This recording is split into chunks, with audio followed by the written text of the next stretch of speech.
एगो समधी के गारी गीत ले आइल बनी। एकरा के देखी, उम्मीद करतानी कि सबको पसंद पड़े। अच्छा लगे तो लाइक शेयर सब्सक्राइब करब जा आ कमेंट करके बताएम जे गीत कैसन लागल है। तनी सुनला मिसिर जी हमारे गारी तनी सुनला मिसिर जी हमार गारी तनी सुनला। तहार खेत धरैले चकबंदी में तहार नहुआ गइल नसबंदी में तहार दीदी गइली सब्जी मंडी में। तनी सुनला समधी साहेब हमारे गारी तनी सुनला। तनी सुनला समधी साहेब हमारे गारी तनी सुनला। अगुआ साले हमारा गारी तनी सुनला।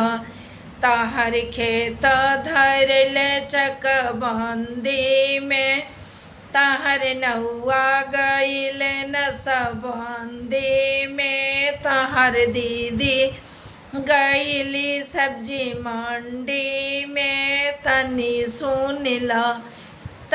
सुनला समधी तनी सुनला सरवा साले हमारा गारी तनी सुनला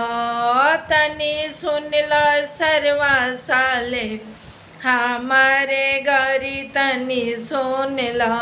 तहार खेत धरैले तहार खेत धरैले चकबंदी में तहार नौआ गइल नसबंदी में तहार मम्मी गइली सब्जी मंडी में।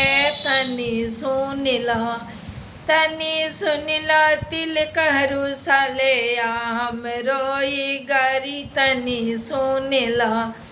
तिल कहरू सब तिल कहरू के खेत धरैले चकबंदी में उनकर नौआ गइल नसबंदी में। सब कमौगी गइली सब्जी मंडी में। तनी